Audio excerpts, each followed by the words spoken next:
Sibonele sikwamukele indabeni zehora lokuqala emini lezi ndaba nizethulelwa uSakhiwo ngokwasokhela ake sibheke nazi ezinohlonze.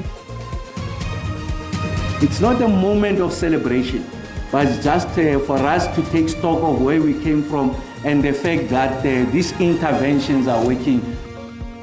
Ungqongqoshe zogesi namandla uDokotela uHosea Ntsuramukhupa uthi yize lelizwe lisanda kuhlanganisa izinsuku ezilikhulu lingacishela ugesi ngenhloso yokonga kepha ke liselide ibanga okumele lihanjwe uxazulula lengqinamba. It's terrible here in the winter. You can't even come out of your house, as you can see that you can't get out. Izangoma zezulu somoyo namandla nemvula esifundazweni Western Cape njengoba umsingo bandayo ke wokuqala usuzwakala ezingxenyeni eziningi zeNingizimu Afrika.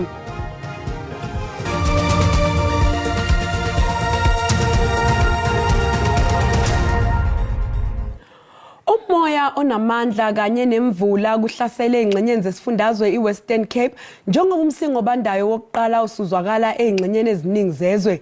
Izikhulu zenhlekelele ke zithi sekucekeleke phansi inqalazinda yogesi kulesi sifundazwe. Kukhishwe isixwayiso sesigaba sesishiyagalombili somoya onamandla kanye nemvula komasipala abaningana kubalwa eDrakensberg, Stellenbosch kanye nase-Overberg. Izikhulu zithi zikhathazekile kakhulu ngemjondolo futhi kunesixwayiso semlilo eSouthern Cape. We have a situation where a truck was blown over. The provincial traffic and the fire and rescue services are there working on removing that truck. I think they've already actually achieved that. The Huguenot Tunnel has been closed for heavy traffic and is diverting now into past the Toiskloof Pass. The Slanghoek Bridge has also been closed due to flooding, low-level flooding. And those are kind of the areas that we are mostly concerned. There's a few areas that have been without electricity. It's terrible here in the winter. You can't even come out of your house. As you can see, my house here, it's flooded. You can't get out. And the cars here can't even pass or anything. And the council does nothing about it.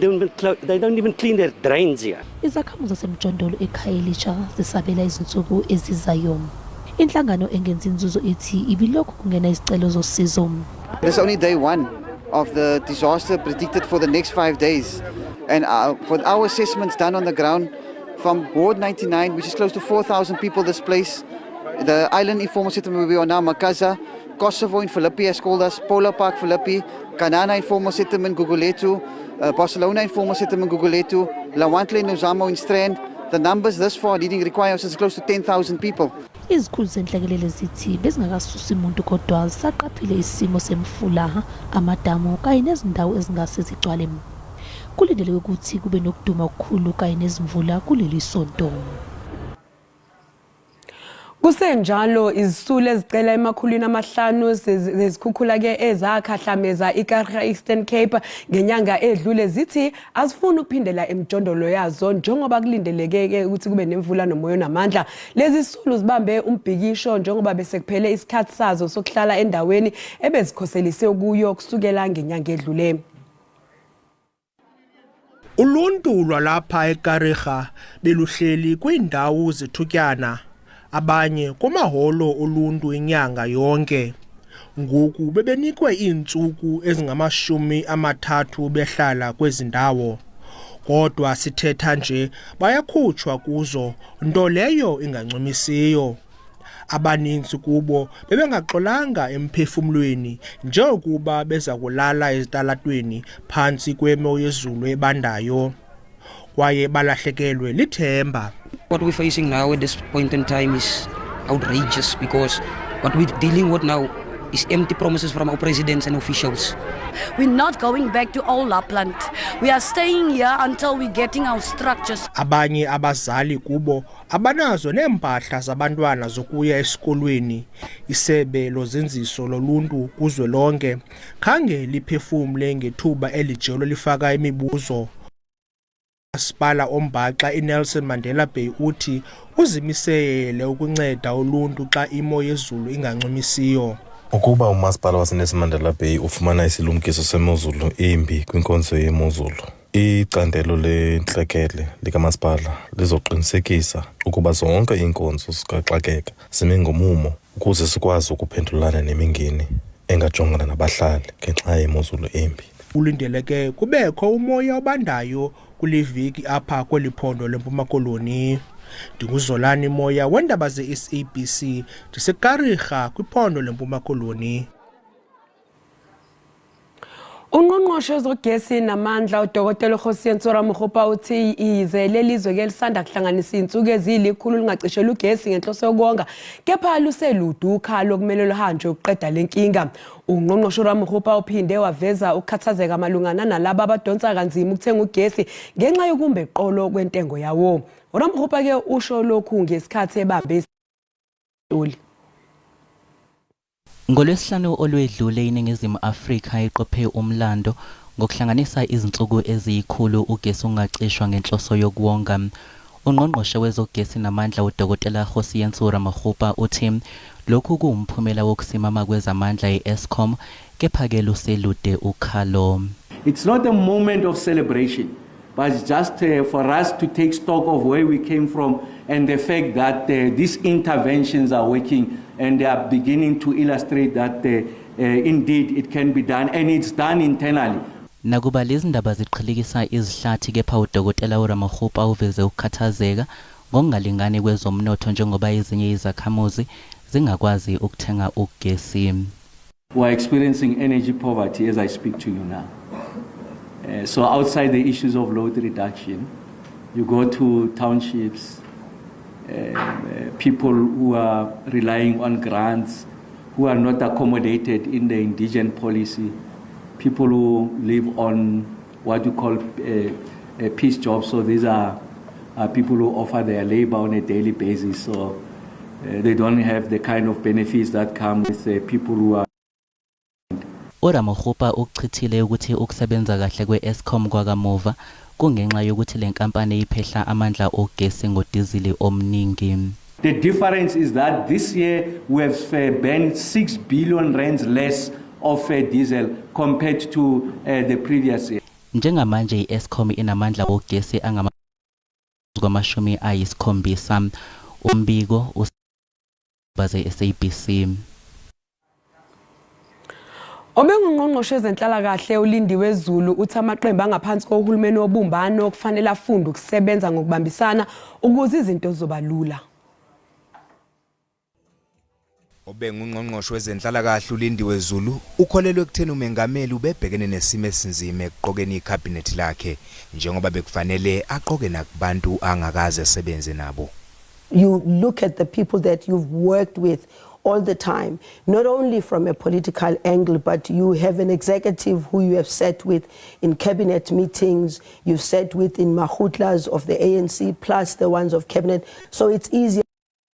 This time around, he also had to then rely on the political parties that are in the government of national unity, and I'm sure he was hoping that whoever they put forward would be people that would be up to the task. uZulu uqhubeke wathi ukusebenza kwamaqembu ngokubambisana kusazoba umqanza khona njengoba iqembu ngalinye linomqulwalo wezethembiso kodwa utho kumqoka ukuthi lamaqembu amukele isimo asebenza ngaphansi kwaso manje. It's not going to be easy for them. I can't say it's going to be easy because they all going there saying, okay, we signed the statement of intent, but we all had our manifestos campaigning. Izakhamuzi ifuna uhulumeni omusha abeke eqhulwini ukulwisana nomzolaboya aphinda aqinisekisa ukuthi akhona amathuba emisebenzi. It's very important that the government focus on crime predominantly. I think for the last few decades, it's had a real impact on us citizens of South Africa. Okwamanje ayishumi nomuvo amaqembu ezombusazwe ayingxenye yohulumeni wobumbano Silindo Kuhlengiti endabeni ze-SABC. Ukuhlala kwesithangami seParliament akuvamisile kangaka ukuthi kuphenduka inkundla yamancoko njengoba kusuke kubhekwe kakhulu ukuthi uhulumeni kuphi asuka ezokwenza ngenhloso yokwenza kangcono isimo sokuphatha kwezwe kanye nokuhlinzeka ngezidingo zomphakathi. Ekufungisweni kwangesonto ledlule kongqongqoshe kanye namaphinabo kube neziwombe ezahlukene lapho beqhoma amahlaya kuona wonke amalungu eParliament kanye nakumengameli wezwe uqobo. Njengoba bekubonakala sengathi isimo sokubunjwa kahulumeni weGNU sime manzonzwane ngenxa yokungavumelana obese kuqala ukubonakala kwamanye amaqembu Umengameli wezwe uCyril Ramaphosa utambise isimo ngokushaya nje amanqoko ngosuku lokufungiswa kongqongqoshe namaphina abo eminyango kahulumeni. They had asked me whether I wanted to change my mind. So I was confirming that there's no mind change. Luphindelwa qhubeka nohlelo ngokushelela kolimi likaMengameli ngokubiza umholi weDA uJohn Steenhuisen ngodokotela. Yize uMengameli azi ngokugconwa kaSteenhuisen eParliament ngezinga lakhe lemfundo kamatikuletsheni. Dr. John Henry Steenhuisen. Did I say doctor or Mr.? Chief Justice, as the apex officer of the court, would you confirm the honorary doctorate that was conferred on me by the President of the Republic of South Africa? The only problem is that the President is not the university. Ungqongqoshe omusha wezemidlalo uGayton McKenzie ongumholi wePatriotic Alliance naye uhlekise kakhulu amalungu eParliament emva kokufungiswa kwakhe. Thank you. Take a seat. The last time a judge asked me to sit, he made me sit for 10 years. uMcKenzie lapha ubencokola ngesiwombe mhlazana egwetshwa ngecala lakhe elamgquma ejele iminyaka. Upheme Majodina uhlekise wonke umuntu obengaphakathi ngesikhathi ebindwa amagama enza izifungo zakhe. And to perform the functions of my office conscientiously, and the best of my ability.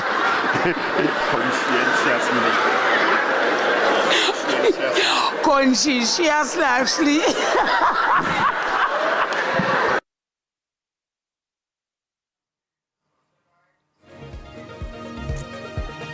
Mbukeli sathi qwetolo kanti masibuya sizokuphathela uWT. Sibhlungu kakhulu ngibhlungu mfana wami ngibhlungu kakhulu. Ubaba wengane yomfana eneminyaka esikhombisa ubudala ebulewe ngesihluku ngaseCobsville ngaphandle kwaseMgungundlovu ukholelwe ekutheni indodana yakhe ibulawele imali elinganisele R150.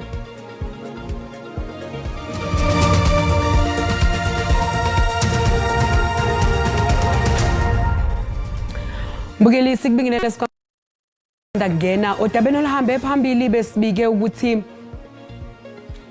ungqongqoshe zogesi namandla uDokotela uHosien Tsuramukhupa uthi izekele elizwe lisanda kuhlanganisa izinsuku ezilikhulu lingacishela ugesi ngenhloso yokonga kepha liselidibango kumele lihanjwe uxazulula lengqinamba.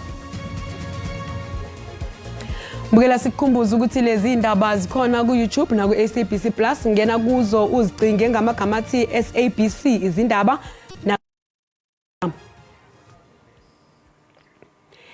Iphini likangqongqoshe omnyango wezenhlalakahle uGanef Hendricks ubambe isithangame elineja egoli nenhlangano ezizimele ezingenza inzuzo ezithola uxhaso kuhulumeni ngenhloso yokubhunga nazo lokho okuyizinselele ezibhekana nazo ngokomhlomulo wazo kuhulumeni. Iningi lalezi inhlangano ezizimele ziqhubha uhlelo lokukhokheliswa kwalabo abangenamakhaya abaphila ke nokukhubazeka kanjalo nekhaya lentandane kanye nabadala. Iphini likangqongqoshe wezenhlalakahle lithi bazozama ngayo yonke indlela ukwelekelela baphinde bachushise inhlangano eyingenza inzuzo. We're inviting NPOs and business people to sit together, to network, to see how business people can help these NPOs in this particular area. Charity begins at home. Many of these business people give charities outside the area, which is fine, but we need to let them know that charity begins at home, and the NPOs in Lenasia and Soweto and the surrounding areas, they need more support. They can't expect all the funding. uHendricks uthi bazofinqa imkhono bayisiphule neimpande zayo inkohlakalo kulomkhakha. We're very tough on corruption, and at the moment I'm very concerned that we have 300,000 NPOs and they issue the 6 and 18 certificates, but only a third of them submit their annual statements, submit their annual plans. Abanikazi balezi inhlangano bathi sebekhale zoma inyembezi befuna uxhaso kodwa lokhu kuba yizeleze. I-funding yiyo i-problem. Sometimes kune lack of communication, people don't know the right doors to knock, and people don't know the information ukuthi mangabe unenkinga eso uya kuphi. Sometimes abanye bafunda i-government, but ngokuya kwesikhathi imali iyaphela, then basale bangena anything to offer abantu ababasizayo. Iphini likaNgqongqoshe wezenhlalo Hendricks lithe liyimisele ukusebenzisana nabantu abanamabhizinisi amancane ukuze bakwazi ukuthola usizo ngoba yiningi ingqinamba labantu ababhekene nazo. Igama lami nguCalvin wakwaDludla endabeni ze-SABC ngibika ngiseGoli. Umnyango wezokuphepha komphakathi eNorthwest uzoxhumana nowezamagugu ambiwayo ukudingida ukuvalwa ke kwayo yonke imigodi ezimayini engasetshenziswa ngenhloso yokuqeda ubugebengu kulesi sifundazwe. Lokhu kulandela ukuthi amaphoyisa evule icala kulandela ukushona kwamalungu eSANDF amane abesebenza ubusuku bonke. Iziphathimandla zesifundazwe zihambele le ndawo ukuyohlola isimo emva kwengozi ebulele amalungu ombutho ezokuvikela amane. We have learned with heavy hearts the loss of our 4 SANDF members. This is a very painful situation to us, the people of the Northwest, because this was part of the minister's program to deploy them, Operation Valumkoti, to deploy them to the areas of Dr. Kenneth Kaunda. As you know, it's a hard hit by illicit mining in the area of Bojanala. Owengamele ezokuphepha komphakathi uthi umnyango wakhe uzoxoxisana nowezamagugu ambiwayo ukuze kudingidwe ukuvalwa kwale migodi engasetshenziswa. We are going to embark on a process of engaging the Minister of Mineral Resources to make sure that the process of permanently closing this shaft, we get into that process right away as a permanent solution to this problem. Ngokocwaningo lwe-SAND sika ukuthi ashone ngenxa yokuhogela igesi eyingozi carbon monoxide eqhamuke emlilweni okusolwa ukuthi ububaswe ngenxa yamakhaza ebusuku. Kumiswe ukusebenza esibhedlela eNational District eBloemfontein emva komlilo oqubuke kule ndawo izolo emini. Kubikwa ukuthi ke ezikhishiwe nezigule ezithintekile zathunyelwa kwezinye izibhedlela kanti ke nembangelo yomlilo ayikaziwa amaphoyisa ayaphenya. Umnyango wezempilo eFree State uthi lo mlilo uqale ngaphandle kwasewodini lezingane kwathungeleka nesihlahla ezingaphandle kwesitezi sokuqala nesesibili. Iziguli ezingama-83 zibe sezikhishwa kanti imbangela yomlilo isaphenywa.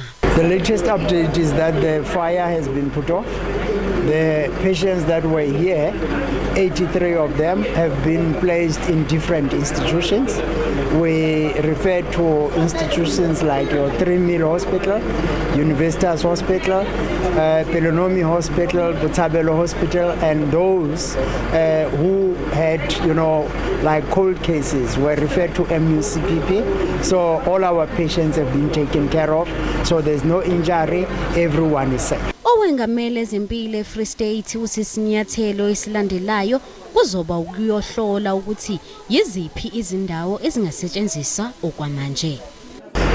Operations are not grounded in this hospital.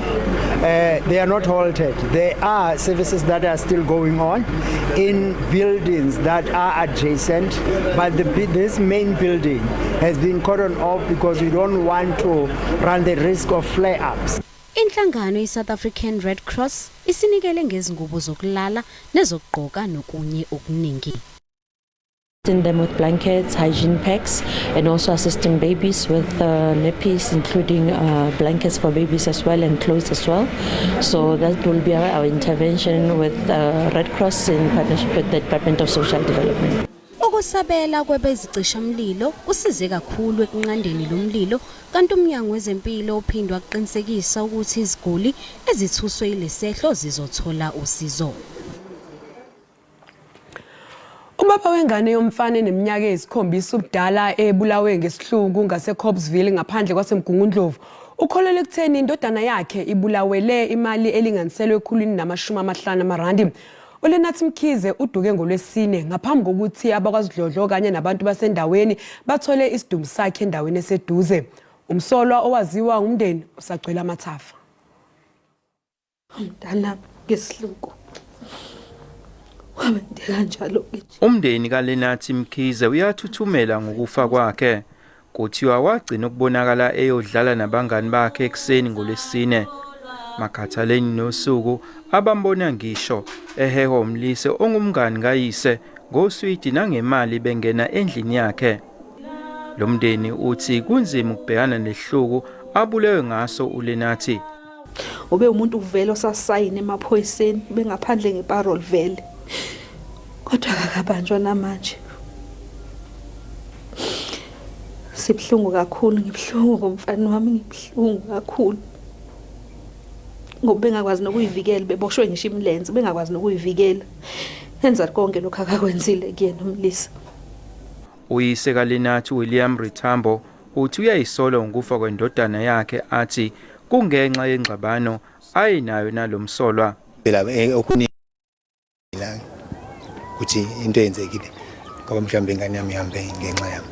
Amaphoyisa athi aseliqalile uphenyo aqinisekisa nokuthi umsolwa ubengaphandle ngoshwele. When police arrived, they were taken to the suspect's informal dwelling. The suspect was not at home and the door was locked. Police forced the door open and found the child lying dead. Inhlangano elwisana nobugebengu emphakathini lapha zithi ziyanda igameko zodlame kule ndawo. Eyindabeni za SABC nginguvusi Khumalo.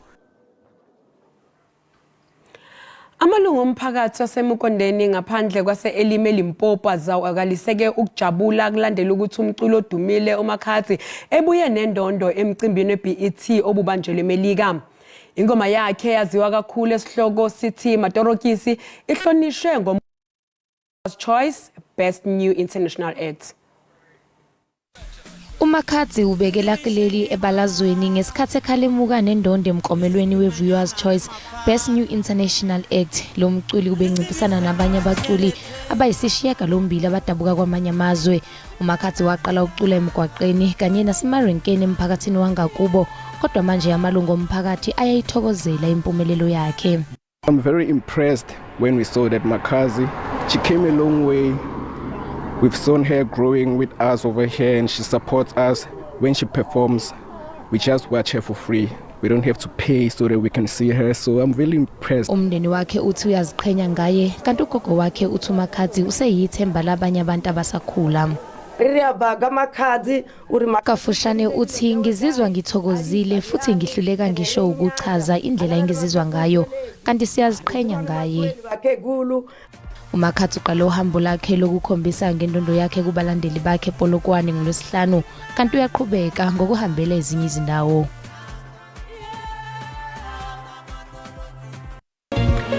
Mbukeli, umhlahlo wesimo sezulu uyalandela emva kwekhefu.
Mbukeli, sizibeka lapha ke indaba zehora lokuqala emini. Siyabuya futhi ngehora lesikhombisa sobe sagiya ngalo Olga Mageba. Yakosokhelela inkosazane uManzuza umshanzi kanishada ngamaqhoboza kuze kube ngokuzayo usale kahle.